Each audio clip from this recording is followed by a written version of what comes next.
오늘 말씀은 하나님은 사랑이시다. 하나님에 대해서 이야기를 계속하고 있죠. 하나님은 빛이시다. 하나님은 영이시다. 오늘 말씀은 하나님은 사랑이시다. 하나님의 본질에 대해서 이야기하는 겁니다. 하나님은 곧 사랑이시다라는 거죠. 하나님은 사랑이시기 때문에 그분의 하시는 모든 일은 사랑에서 시작됩니다. 창조하시는 일도, 그리고 타락한 죄인들을 구원하시겠다라고 하시는 것도, 심판도 모두 사랑 안에서 시작됩니다. 그래서 우리가 하나님의 사랑을 알게 되면 하나님께서 원하시는 대로 살아가려고 노력을 하죠. 그리고 그렇게 하다 보면 또 하나님의 성품 따라 우리가 변화되는 일들이 벌어지는 겁니다. 좀 하나님께서 사람들을 인도하실 때 좀 과격한 모습을 좀 보여줬으면 좋겠다라는 생각이 들 수도 있죠. 왜 그러냐? 좋은 말로 하니까 이것들이 말을 안 듣거든요. 그러니까 이게 진짜 믿는 거지, 잘 믿는 거지, 안 믿는 건지도 모르고. 그런데 분명한 것은 있습니다. 과격한 행동, 액션을 보여줬을 때 따라오는 사람들도 진짜인지 거짓인지 잘 모를 때가 있습니다. 여러분, 오늘 본문 말씀에서 그러지 않습니까? 사랑하지 아니하는 자는 하나님을 알지 못한다. 이거는 엄청 이게 뭡니까? 무서운 말이에요. 사랑을 이야기하면서도 무서운 말이에요. 왜 그러냐면 하나님께서 사랑이신데 우리에게 사랑이 없다라는 것은 있을 수가 없다는 거죠. 하나님께서 우리에게 있으면 당연히 사랑이 있고 또 사랑의 행동을 하고 그런 모습이 드러난다는 말씀이죠. 제일 먼저 출발점이 되는 것이 무엇이냐면 사랑이에요. 우리가 어떻게 행동해라 저렇게 해라 그런 거를 다 떠나서 제일 중요한 것은 사랑부터입니다. 우리 집에 애들을 양육할 때도 이거부터 출발하려고 발부둥 치는 거예요.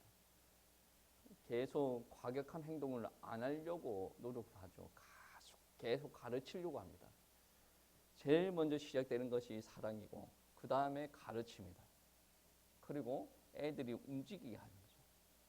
막 폭행하고 아버지의 권력 가지고 이렇게 하려고 별로 생각 안 됩니다.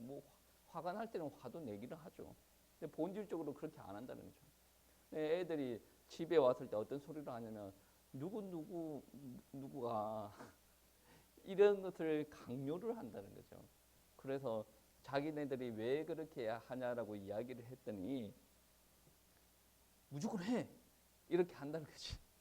어른이니까 무조건 해야 된다 이렇게 한다는 거죠. 그래서 너희는 어떻게 했냐라고 하니까 왜 해야 됩니까? 라고 물어봤는데 계속 해야지. 어른이 이야기하면 해야지. 그런 식으로 해서 교회에서 그렇게 따라 했다고 그렇게 하더라고. 그래서 제가 잘했다고 그렇게 이야기했어요.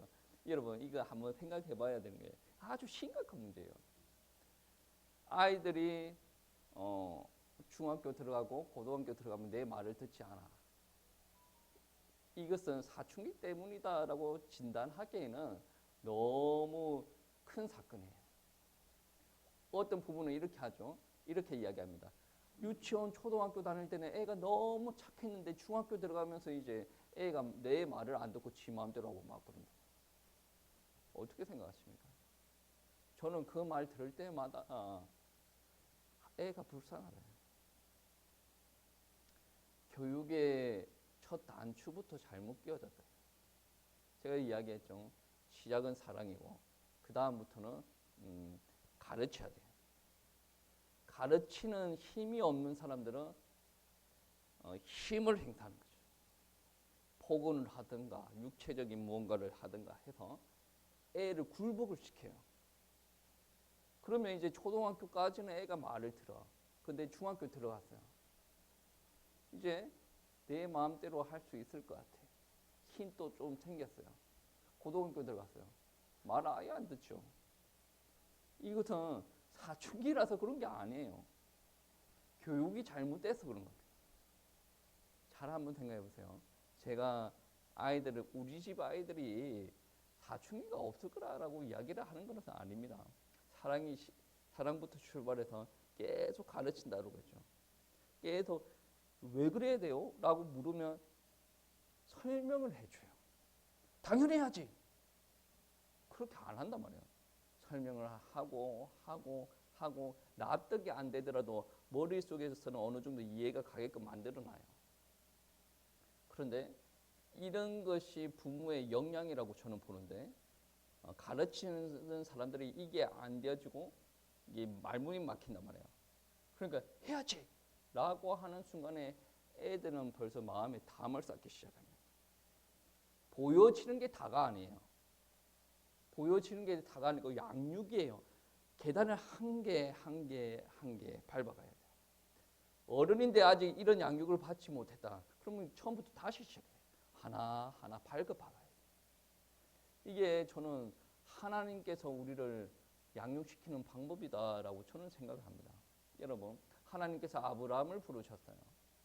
과격한 행동으로 해야지 라고 이야기를 합니까?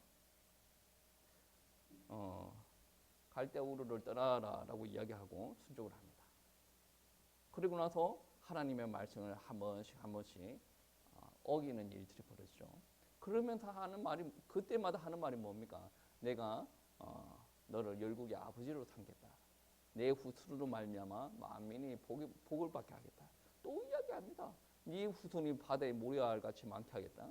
하늘의 별과 같이 많게 하겠다. 계속 그 말. 여러분, 아브라함이 세워지기까지는 이래야지, 저래야지, 이거 줄까? 안 줄까? 이런 장난질 안 한다니까. 하나님은 다 처음과 끝이 동일합니다. 양육 방법이. 하나님께서 모세를 부르셨어요. 80세대의 모세를 부르셨어요. 처음 했던 말과 마지막 했던 말 똑같아요. 애굽으로 들어가라라고 이야기하고 나서 이제 광야 40년 보낼 때도 동일한 말씀. 40년 마칠 때도 동일한 말씀. 그 외에 동일한 말씀이에요. 상황이 달라졌지 말씀은 동일합니다. 하나님께서 다윗을 부르셨어요. 동일한 말씀. 처음에 불렀던 말씀과 마지막에 하셨던 말씀이 동일합니다. 하나님의 큰 뜻 안에 똑같이 진행돼요. 하나님께서 바울을 부르셨어요. 동일합니다. 하나님의 말씀, 신학을 보면 어떤 게 있냐면 다른 신들은 자꾸 보여주세요. 그래서 우상을 만들죠. 그리고 그 능력을 보면 내가 굴복하겠습니다. 이런 식이 되는 거예요. 근데 하나님은 그렇지 않습니다. 하나님께서 끊임없이 말씀하십니다. 개신교 안에서 설교 시간이 왜 그렇게 비중이 큽니까? 말씀이 핵심이에요. 제가 어떤 교수님이랑 통화를 하면서 이런저런 이야기했습니다. 설교를 지금 이렇게 조금 준비하는 걸 수정을 했습니다라고 이야기하니까 잘 하셨다니. 큰 교회 목사님들은 수요일 전에 메시지가 다 정리가 되고, 어떤 목사님은 메시지 3개를 놓고 마지막까지 3개를 놓고 고민하는데 그 수요일까지 그게 다 마무리가 된대요.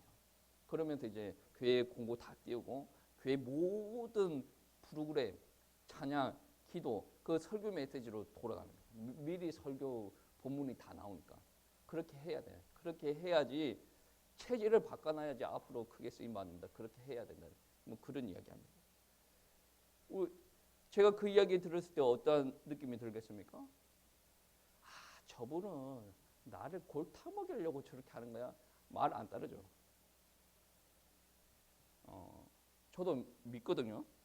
그분이 나를 사랑하시고 교회 안에서 모든 사역을 통틀어서 제일 중요한 게 말씀 사역이다. 저도 알고 있거든요. 말씀 끊임없이 가르쳐야 돼요. 근데 이게 영적으로 좀 심각한 사람은 듣고 바로 나가는 사람도 있어요. 기도가 참으로 필요한 사람 있어요. 예배 시간에 자는 사람도 있지 않습니까? 심각한 사람들. 기도가 많이 필요한 사람들.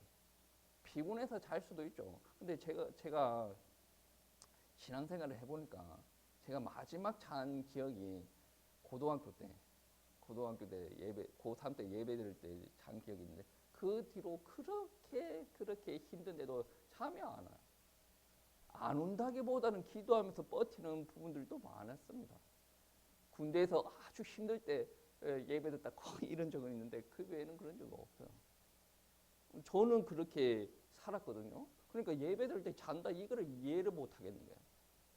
이해가는 건 한 개밖에 없어요. 은혜가 안 된다. 지금 신앙에 이게 힘이 없다. 영적인 힘이 없다. 왜 그렇게 말씀을 강조하는 줄 아십니까? 그렇지 않으면 교회에서 담임 목사가 엄청 과격해져야 돼요. 말씀이 전달되어지고 그것을 받아가지고 누리면서 기도하고 인도받는 사람이 되면 아주 이상적인 신앙의 모습이다. 저는 아이들을 왜 그렇게 왜 설득을 시키냐면 저도 설득시키고 사모님도 설득시킵니다. 나중에 이러한 모습들이 얘네들이 장성하고 나서 신앙생활 하는데 직결되기 때문에 그렇게 발부둥치는 거예요. 왜 그런지 아십니까? 억박지로 해야지 이렇게만 한 사람도 어떻습니까?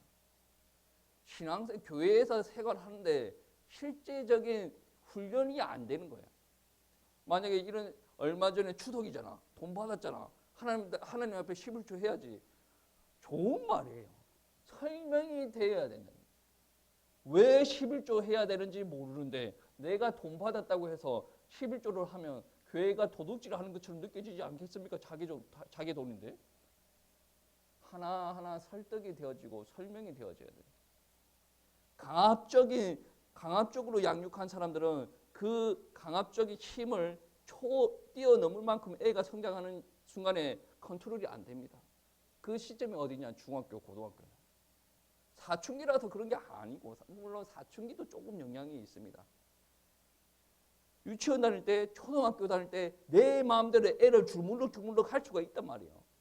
그 시기가 넘어서면 내가 주물럭이 안 돼요. 왜 그래야 됩니까? 라고 이야기할 때 말문이 턱턱 막히는데 어릴 때부터 해놔야 됩니다.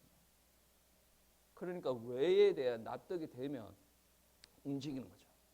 신앙생활 할 때 왜에 대한 납득이 안 되는 상황 가운데 하나님께서 그렇게 말씀하셨습니다 라는 말이 탁 들리는 순간에 납득이 되는 거죠. 은혜가 되는 거예요. 그래서 움직이는 거예요. 그래서 이렇게 해야지. 그렇게 해야 죽고 있고 안 하면 너는 뭐 물도 없어 이런 식으로 협박하는 것이 아니라 그렇게 양육이 되어야 되는 거예요. 제일 처음 뭐예요? 하나님께서 나를 사랑하신다. 다른 사람들이 내가 하는 행동에 대해서 엄청나게 못마땅하는 거 다 알아요. 근데 하나님께서 나를 사랑하신다. 근데 하나님께서 나를 사랑하시고 그 하나님께서 나에게 이거를 요구하신다. 하나님께서 나한테 협박했습니까? 협박한 적이 없어요. 순종하고 나아가는 거예요. 이게 이상적으로 신앙생활하는 사람들의 모습이에요. 조금 이런 부분이 안 되는 사람들은 자꾸 악력을 사용을 하는 거예요. 하나님도 우리에게 힘을 사용할 수도 있습니다. 그럼에도 불구하고 사용하지 않는 것은 하나님께서 우리의 순종을 받고 싶은 것은 우리의 자유의지에 의해서 순종을 받고 싶은 거예요. 하나님 앞에 경배드리기 원한다. 하나님을 사랑하니까 내가 또 순종을 한다. 이 자유의지가 상실된 상태에서 몸만 따라오는 이게 순종, 어쩔 수 없는 이 헌신, 하나님께서 원하지 않는다는 거죠. 그래서 제일 중요한 것은 무엇이냐면 양육 방법이 중요한데 그 전에 사랑이에요. 하나님의 사랑이 내 안에 먼저 들어와야 돼요. 아주 추상적인 말이죠. 근데 여러분 사랑이라는 개념은 여러분은 알고 있습니다. 만약에 어떤 남자가 어떤 여자를 사랑을 합니다. 그러면 어떠한 일들이 일어납니까? 가만히 있는 것은 그 남자는 사랑 안 하는 거예요. 일단 사랑이 들어오면 마음 가운데 뭔가 욱욱합니다. 절제가 잘 안 되는 부분이 있습니다. 그래가지고 밤에도 전화하고 아침에도 전화하고 만나기도 하고 커피숍 갔다가 영화관 갔다가 움직이는 거예요. 남자가 여자를 사랑을 하고 좋아해도 그러한 일들이 일어나요. 근데 하나님을 사랑한다? 몇십 년 동안 하나님을 사랑했어요. 근데 감흥이 없어요. 예배 드릴 때 은혜가 안 돼. 예배 드리는 자리가 설레지를 않아. 이게 무슨 의미일까요, 이거? 그 사랑이 내 머릿속으로만 사랑한 건가? 성경적인 그렇다고 하니까 내가 그냥 그렇게 받아들인 건가? 하나님께서 내 안에 계시지 않는가? 고민을 한번 해봐야 돼요. 그리고 하나님의 사랑이 내 안에 들어오면 하나님의 본질 자체가 사랑을 베푸는 거예요. 내가 사랑을 받겠다라는 것이 아니라 베푸는 거예요. 그 사랑이 내 안에 들어왔을 때는 주변 사람들을 바라보기 시작합니다. 그게 당연한 겁니다. 성경 말씀에 구제하고 이웃을 섬기고 막 그런 성경 구절이 많지 않습니까? 그런데 나는 남들 구제하는 데 관심이 없어요. 남들이 잘못되는 게 나는 마음이 조금도 쓰여지지가 않아. 나는 내 잘 사는 데에만 관심이 있어요. 그거는 심각하게 한번 질문을 던져봐야 됩니다. 하나님의 사랑이 내 안에 있는가? 남들한테 보여주는 거 말고 정말로 내 안에 하나님의 사랑이 있는가? 사랑이 있으면 내가 적극적으로 뭔가를 못하더라도 눈에 밟히는 부분들이 있어요. 내 아이들이 잘못되면 눈에 밟히죠. 뭐가 있기 때문에 사랑이 있죠. 내 교회 성도님들이 뭐 잘못되면 눈에 안 밟혀. 사랑이 없는 거예요. 사랑이 이것만큼 있을 수도 있고. 이 사랑이 차고 넘치면 교회 안 다니는 이웃들에게까지 사랑이 전달되어지는. 만약에 이게 없다라고 한다면 심각하게 한번 점검을 해봐야 됩니다. 내가 하나님을 믿는 사람인가? 오늘 본 말씀이 그거를 이야기하고 있어요. 사랑하지 아니하는 자는 하나님을 알지 못한다. 나를 위한 신앙생활을 하는 사람들은 하나님을 알지 못한다. 하나님은 사랑이신데 그 하나님이 내 안에 없다는 거죠. 나는 믿는데 그렇죠. 여러분이 만든 신앙이에요. 우리가 만든 신앙이 아니라 신앙은 우리가 만드는 거 아닙니다. 하나님께서 은혜로 부어주셔가지고 내 안에 뭐가 생깁니까? 믿음이 생겨요. 이 불가항력적인 은혜란 말이에요. 사람이 절대로 만들 수가 없는 겁니다. 이 은혜가 아직 없다라고 생각하셔도 돼요. 어떻게 생각을 하면 그거를 받았는데 내가 지금 마음이 너무 힘들어 있다. 그럴 수도 있고 기도하셔야 돼요. 로마서 12장 말씀에 원수를 내가 처단하는 것이 아니라 하나님 앞에 맡기라. 원수를 대할 때도 용서를 하시라. 그거는 내 영역이 아니에요. 처단할 원수를 갚는 것은 내 영역이 아니에요. 내가 하는 것은 무엇입니까? 내가 갚지 않고 하나님 앞에 맡기는 거죠. 이게 사랑이에요. 여러분 마음에 안 드는 사람이 한 명 있습니다. 그러면 기도 어떻게 합니까? 저 사람을 결박시키고 저 사람은 그냥 그 기도하면서 화를 다 푸는 거예요. 잘못된 인격이에요. 이거. 제일 먼저 하나님께서 내 마음에 왕좌에 앉으시고 그분이 내 마음을 통치하셔야 돼요. 내 마음을 화평 가운데 정리를 하셔야 돼요. 그리고 기도를 하셔야죠. 화가 난 상태에서 막 저주질하는 기도, 그거 하나님께서 기뻐하시겠습니까? 아니에요. 하나님께서는 오전 설교 말씀에 그렇게 했죠. 화평을 전하는 사도로 우리를 불렀단 말이에요. 기도는 무조건 하나님의 이름 대고 막 입을 이렇게 하는 기도가 아니란 말이에요. 물론 너무 힘들 때 부모한테 가가지고 뭐 이런저런 이야기하듯이 그렇게 할 수도 있는데 그게 좋은 게 아니란 말이에요. 용서라는 것은 단순한 감정의 선택이 아닙니다. 내가 이렇게 해야지 저렇게 해야지가 아니라 반복적으로 해야 되는 영적인 훈련이에요. 저 사람이 한번 용서했는데 또 주라고 했네. 또 용서해 또 주라고. 그래서 제가 어떤 생각을 했냐면 어떤 목사님한테 그랬어요. 나는 목회랑 안 맞는 것 같아. 이게 계속 매번 일이 벌어질 때마다 사람을 불러가지고 이렇게 저렇게 이야기할 수가 없으니까 제 나름대로 기도하고 넘어가 용서하고 근데 제가 잘못했다는 생각 어느 순간에 드는 거예요. 사람들은 그렇게 하면 모르구나. 왜 하는 행동을 보니까 자기가 잘하는 것처럼 이렇게 행동을 하고 다니더라고요. 이거는 내가 잘못을 하고 잘못 가르친 거구나. 인정되고 나는 그렇게 가르치는 거에 좀 약한 것 같아. 나는 사람들이랑 이렇게 못할 것 같아. 목회가 아닌 것 같아. 주영 목사님한테 이야기하니까 목사가 목회하면 누가 목회하나? 뭐 이렇게 이야기를 하더라고. 저기 경기도에 어떤 목사님 그런 이야기를 해서 한 신학자가 어떻게 이야기했냐면 진정한 용서는 상대를 위한 것이 아니다. 내가 자유롭기 위해서 용서를 하는 것이다.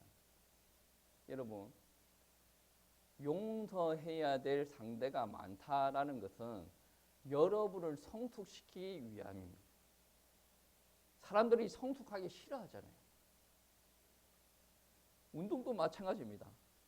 운동하기 싫은 사람들은 운동장 10바퀴 돌아라 이거를 사람 안에서 이렇게 운동장 10바퀴 도셔야 됩니다 라고 이야기를 하면 엄청 싫어합니다. 왜? 운동을 싫어하니까. 근데 운동장 10바퀴도 못 도는 그 체력 가지고 어떻게 이 세상을 살아남을 수가 있습니까? 우리가 이 땅에서 정말로 복음 전하는 일을 감당해야 되는데 아니 옆에 있는 사람 몇 명 용서 못 해가지고 어떻게 하나님의 사역들을 감당을 한다는 거죠. 내가 사역할 때 엄청나게 화나게 하는 그 사람들 이를 거름거리면서 얘를 정말 하나님께서 처단해 주시고 그런 기도 하지 마세요. 얼마나 성숙이 안 됐으면 그러겠네요.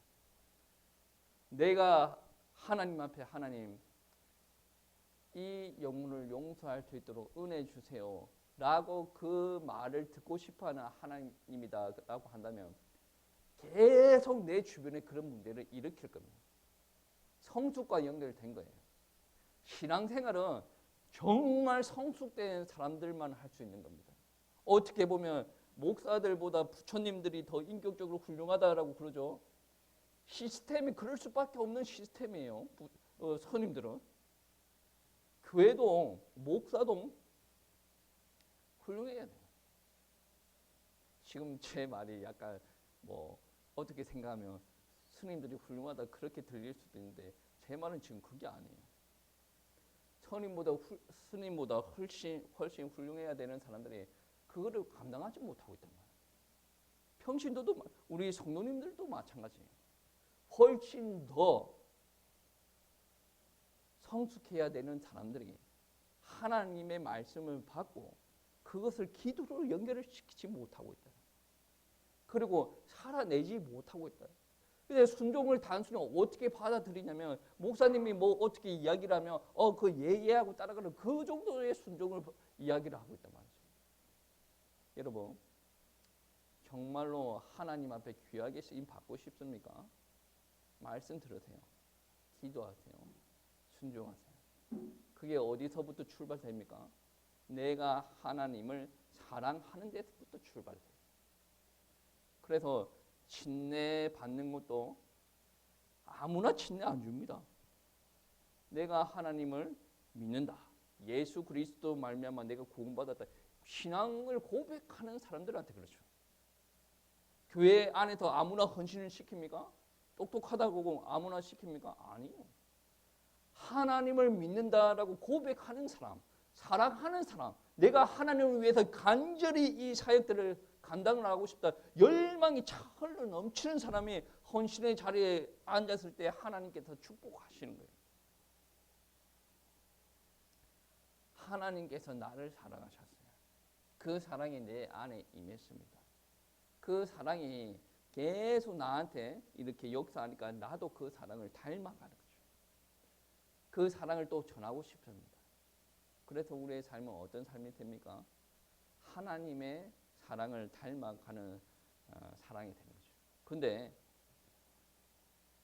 사랑이 없는 신앙은 우리가 어떻게 바라봐야 됩니까? 오늘 말씀에 하나님을 알지 못한다는 거죠. 그 말은 껍데기뿐인 신앙이다 라는 겁니다. 우리가 이렇게 안 만들려면 노력을 해야 돼요. 아니 복음 받고 신앙생활은 자유롭게 되는 거 아닙니까? 이야기했죠. 여러분 노력을 하셔야 돼요. 의지적으로 순종을 하려고 발부둥 쳐야 돼요.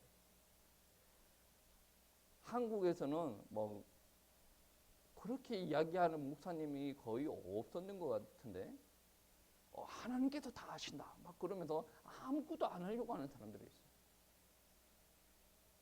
성경을 안 보는 사람들일 것 같아요. 절대 그렇지 않습니다. 아브라함을 보내실 때도, 모세를 보내실 때도, 다 바울을 보내실 때도 움직이라고 합니다. 초대교회 마가다라방 안에서도 움직이라고 이야기해요. 순종 안 했을 때는 문제가 생기죠. 순종하셔야 됩니다. 순종하시고 정말로 하나님의 사랑을 받은 하나님의 자녀라는 것을 이 세상 가운데서 드러내시길 바랍니다. 그래야 해서 하나님 앞에 영광 올려드리기를 축복합니다.